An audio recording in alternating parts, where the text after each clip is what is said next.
Hey everyone, welcome back. Today we have some recent news out of Venezuela, and then we are going to move to the situation between the Colombian president and Donald Trump. As always, we're going to analyze the vocabulary from the perspective of a native speaker so you can get a deeper understanding of the English language. If you want the PDF, it's free. It's on my Patreon. You just have to sign up and download it. Before we start, a little note to my Colombian friends. I spent a very long time traveling as an English teacher, and I spent a long time in Colombia. Yo conozco ese país muy bien. Yo conozco muchos departamentos allá, muchas ciudades. Yo conozco Bogotá, Medellín, Cali, Santa Marta, Cartagena, también los pueblos, Jardín, Jericó, Guatapé, Guatavita, la comida, sancocho, bandeja paisa, y amo ese país. Entonces, mil disculpas por la situación entre nuestros países en este momento. So, with that said, let's start the lesson. First article, U.S. urges its citizens to flee Venezuela amid reports of paramilitaries. State Department says armed colectivos appear to be setting up roadblocks and searching vehicles for Americans. First, we have the verb to urge, and the adjective is urgent. This means that something is immediate. So we need an immediate reaction. What's the immediate reaction? It's fleeing Venezuela. To flee means to escape fast because of danger. So we often use flee when there's danger. You can flee a disaster uh, and other dangerous situations. In the last lesson, we saw the word amid, and this is very helpful if you're taking like the TOEFL or some other English exam. In amid, if you don't know the definition, you see the word mid. So we can imagine that this word means in the middle of this situation or during.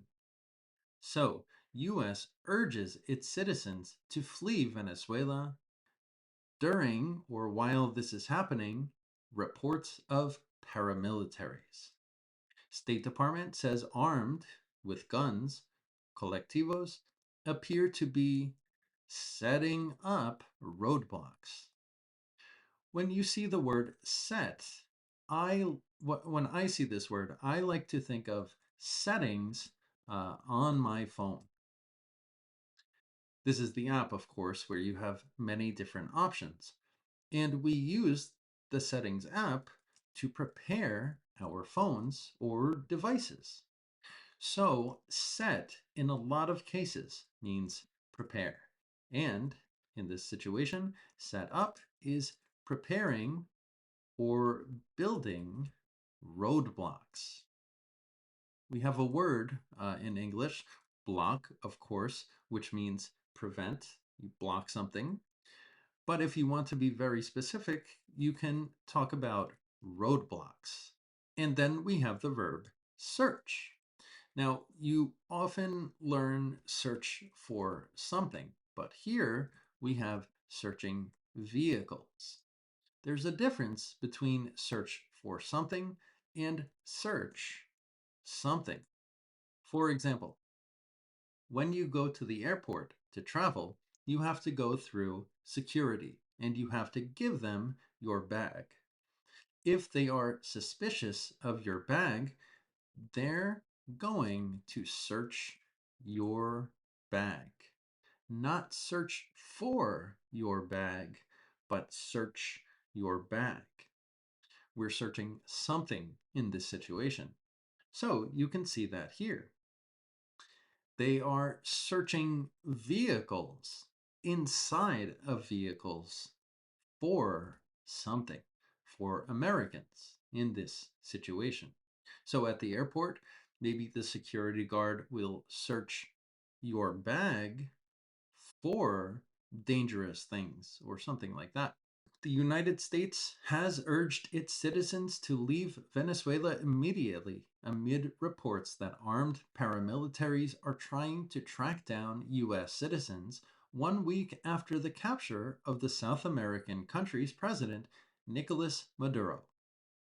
Now, we have this very interesting verb right here, to track down. This comes from the word track, of course, and track is also a noun. And I prepared a photo to show you what tracks are. This here is a picture of bear tracks, footprints. These tracks in the ground lead to a specific place, which is why they're called bear tracks. And this applies to any animal, deer tracks, bear tracks, etc., because the animals leave these tracks in the ground when they go somewhere.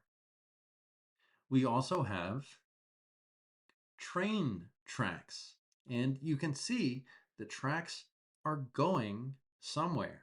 They're going in a certain direction, and the train has to follow these tracks. So, track is related to the word follow. So, back to our article, armed paramilitaries are trying to track down US citizens. To track down is very similar to search for, but it's a little more intense. It's like an investigation. 1 week after the capture of the South American country's president, Nicolas Maduro. Now, some people will argue that Maduro was not captured. He was kidnapped. And maybe you heard the story of the kidnapping. Don't worry, he woke up. If you understood that joke, then you understand English very well. The kidnapping, we have kid plus napping, and napping means sleeping, right? But that's just a joke. It doesn't really mean that. We have capture versus kidnap. These are two verbs.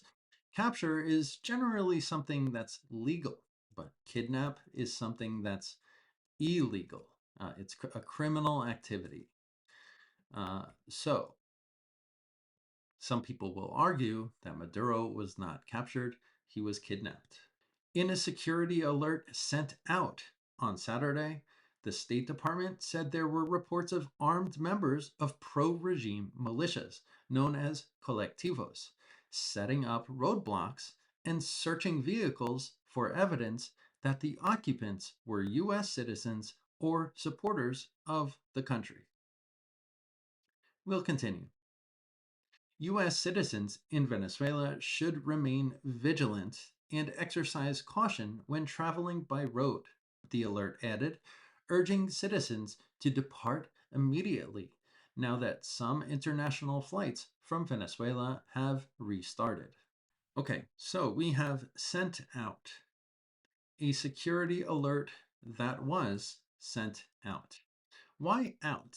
Well, out in a lot of ways means distribute. So they distributed this security alert to, citizens in Venezuela. And that's generally why we use out. Let's go to our next article. Colombia's president pushes back against Trump's threats as tensions rise. In our last lesson about Iran, we had the difference between pull and push. Well, pull is a force using your body generally in this direction, but push is this direction. So you're pushing, pushing, pushing. And the word back in this situation, or in a lot of situations, can mean in reverse.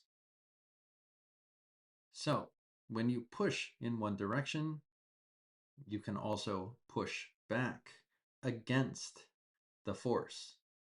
So one side is pushing, and then you push back against this to resist. So push back means to resist. Push back against something, to resist something.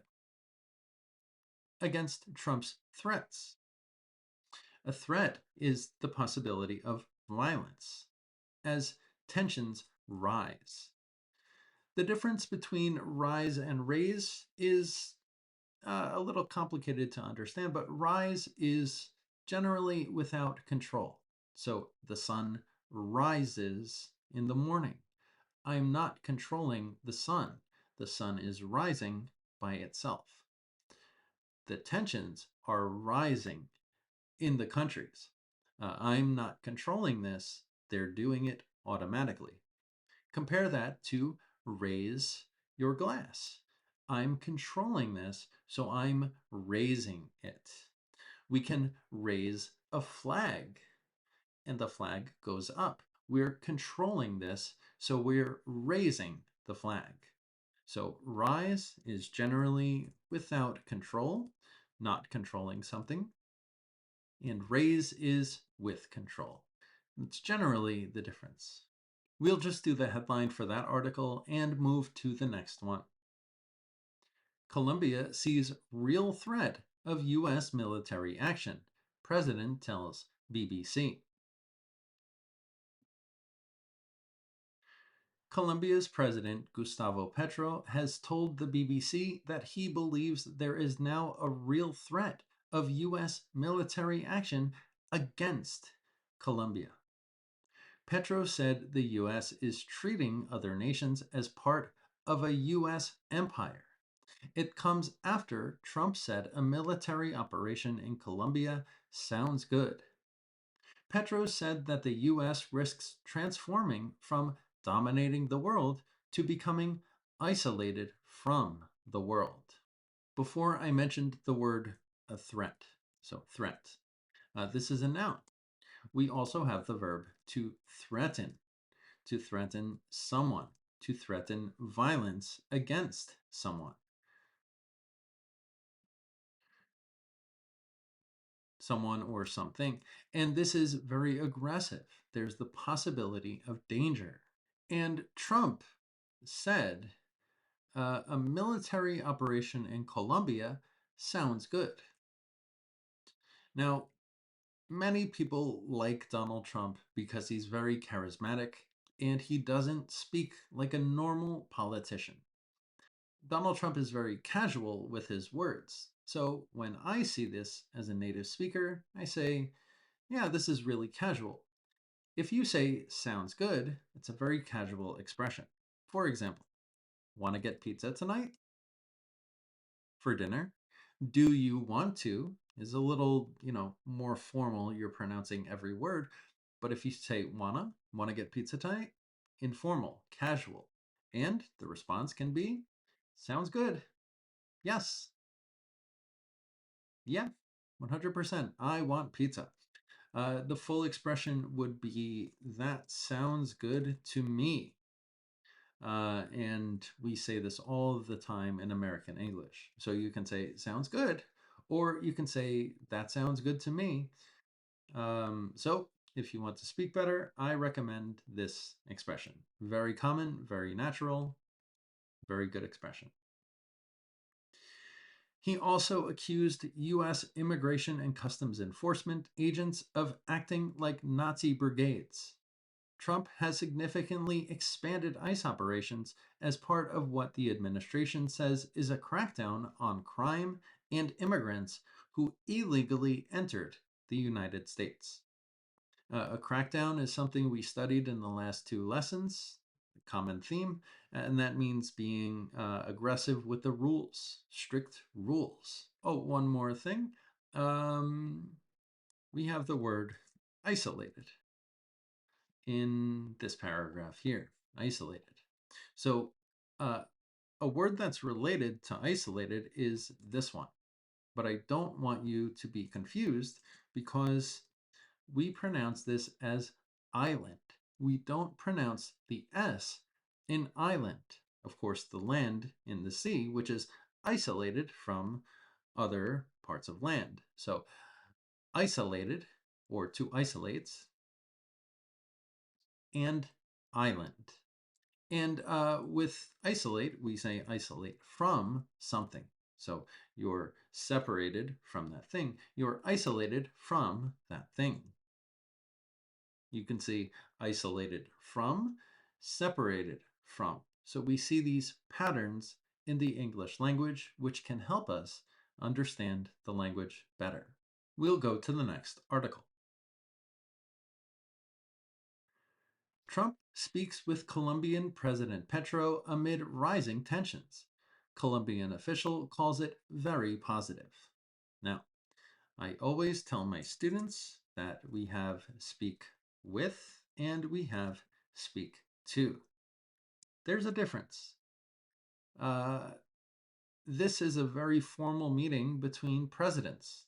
So we would probably use speak with in a formal situation. But why? The word with tells us that it's more of an intimate situation. Uh, when you're with someone, it's more of a formal situation. It's more intimate. There are more details.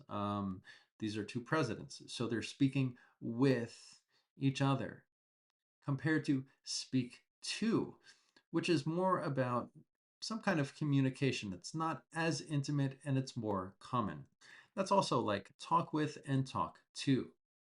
Talk to is much more common than talk with because most situations are not meetings or not formal meetings and discussions like the one we have here. President Trump spoke on the phone Wednesday with Colombian President Gustavo Petro after months of tensions between the two countries boiled over in recent days, with Mr. Trump calling Colombia a sick man and suggesting military action in the country sounds good to me. Here we have a phrasal verb. I love phrasal verbs. Boil over. Well, when you cook, you boil the water. Just like pasta.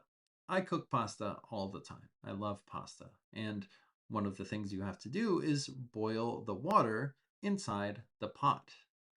If you want, you can cover the pot, but the water stays inside the pot.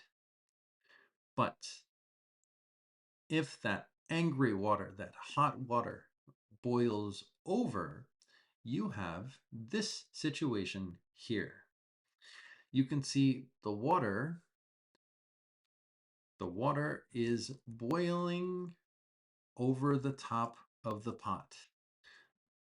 The water is overflowing and it's escaping the pot. You can see here that water is very aggressive, it's very angry, just like the tensions between the two countries. It's boiling, so it boils over when something bad happens. Let's go to the next article. Petro says Colombia cooperating with US despite insults and threats. Now, the first word we have there is cooperate. And the pronunciation for this is a little strange. We pronounce co first, and then we pronounce operate. So we have that O sound two times. Co-operate. Two different sounds, of course, but co-operate, cooperate. We have to pronounce both vowels. And just like speak with, or even share with, or talk with, we have cooperate with. Again, a very formal, intimate situation where both sides are actively talking to each other and working with each other. Now, if you're still here, it's time to talk about the word despite. This word is very similar to in spite of. It's the same thing, which are both similar to the word although. But there's a little difference in structure with these words. After despite, we use a noun. So, despite insults and threats. We can also say, in spite of, in spite of insults and threats. Those are the same. Which one is better? I prefer despite. It's shorter, it's faster. And in American English, we prefer when things are faster. So, in spite of, it just takes longer to say, it sounds a little more formal, so we probably don't use it as much as despite. But we also have although, and although means the same thing. These words show contrast. That's what their purpose is. So, uh, with although, the structure changes. And with although, we use subject and then verb. So, let's make a new sentence. Although the US insulted Colombia, Colombia is still working with the US. We have two contrasting situations. Colombia is cooperating with the US despite the insults and threats. Although the US insulted Colombia, Colombia is still working with the US, or Colombia is cooperating with the US. We have two contrasting ideas. But my job here is to tell you English secrets. So if I just tell you in spite of and despite and although, I'm not telling you the big picture. In reality, Americans almost never use these words. Right now, we're reading the news, and the news has a very specific type of language that's much different than casual conversation. And the truth is, again, Americans really don't use these words in conversation. So, what do we use? We use the words though and but. Though and but. These words are the most common in conversation, and these are the words that I recommend you use when you speak casually in a normal conversation. It's not about sounding smarter, it's not about sounding like you know English better than someone else. It's just what's most common in the language and what sounds the most natural. So, how do we use the word though? Well, though usually goes at the end of a sentence. And we usually have two sentences when we express our ideas with though. So, for example, Colombia is, let's start again. The US insulted Colombia. They're still working together, though. We have two contrasting ideas. The first idea, the US insulted Colombia. The second idea, they're still working together, though. So you can see this is how we generally speak. And then we have the word but. It's simple, but sometimes simple is better. Sometimes simple is good because it's more common. The US insulted Colombia, but they're still cooperating together. Or I don't know why I keep using the word still, but they're cooperating together. They're cooperating with each other. So we have despite plus noun, in spite of plus noun, although plus subject plus verb, and we have though at the end of sentences, generally, and we have but, usually in the middle of the sentence, a conjunction to show contrast. And again, all of these show contrast. There are many ways in English to show contrast. This is from Al Jazeera News. So speaking to Al Jazeera, Gustavo Petro calls for shared government through dialogue in Venezuela, leading to elections. I love prepositions, and I love phrasal verbs. And here we have through. Remember, I think of a tunnel when I think of through. And a tunnel is from point A to point B. So, shared government, how? Through dialogue. Through represents a process. So when you go through a tunnel, it's like you're trying to get to the final point, right? So this is through dialogue. You have to have these dialogues and conversation uh, to get to your result, which is shared government, the resolution to this conflict. Let's continue with this article. Colombia's president, Gustavo Petro, has stressed the importance of having open lines of communication with the United States, despite President Trump's recent threats of military action against the South American country. To stress something is to show urgency, to show that the situation is extremely important, to kind of exaggerate the situation a little bit, to show importance. He stressed the importance of having. Why having? Why ing? Well, of is a preposition. And generally, almost all the time, I think 100% of the time, I never say always with English rules because there are exceptions. But after prepositions, we use the ing form, which is a gerund. And that's a very important thing to remember if you want to sound fluent. One more interesting preposition here, having open lines of communication with the United States. Again, with represents kind of cooperation and intimate, kind of formal discussion. And just think of that when you think of the word with. And let's go to our final article, Gustavo Petro.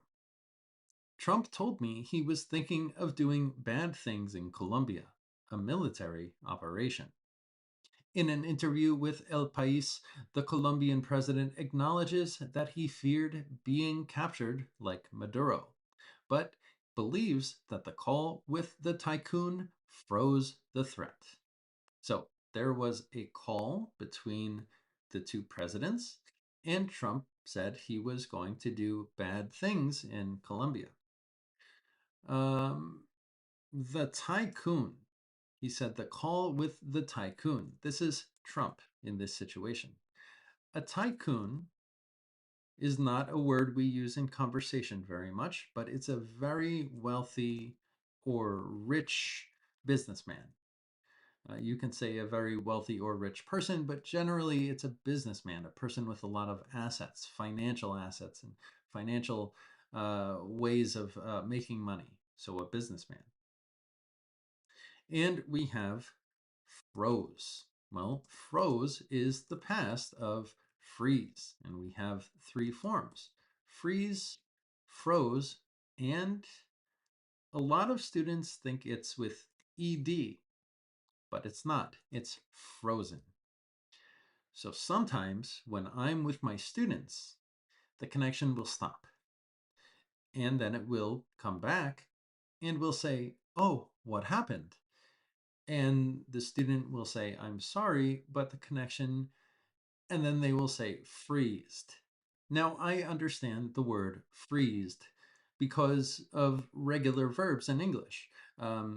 Actually, an interesting fact is when kids are learning English, they will often intuitively add ed to almost every verb. So, for example, we have eat, ate, and eaten, right? This is irregular.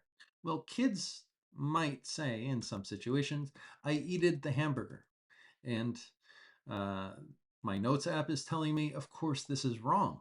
I eated the hamburger, but we understand it. So the real version is 8. So if you say freezed, will the person understand? Yes. Is it correct? No. You will not sound natural, but they will understand you.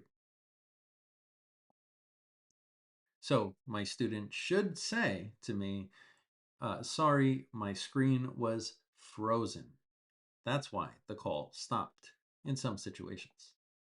Let's continue.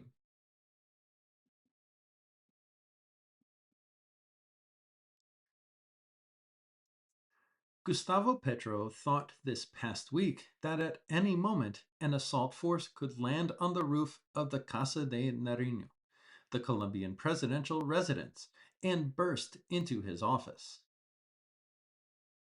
This word burst is very similar to a strong, quick force. Burst. That's how I will define this word, a strong, quick force. So they will burst into his office.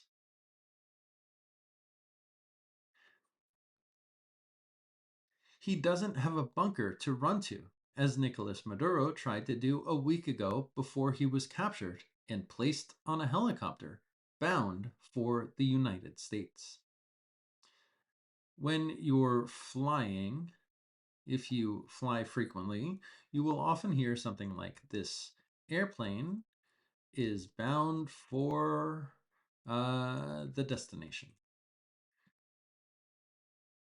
Bound for a place means going in that direction. So, in the direction of a place. Very similar to towards. A helicopter going towards the United States. A helicopter bound for the United States.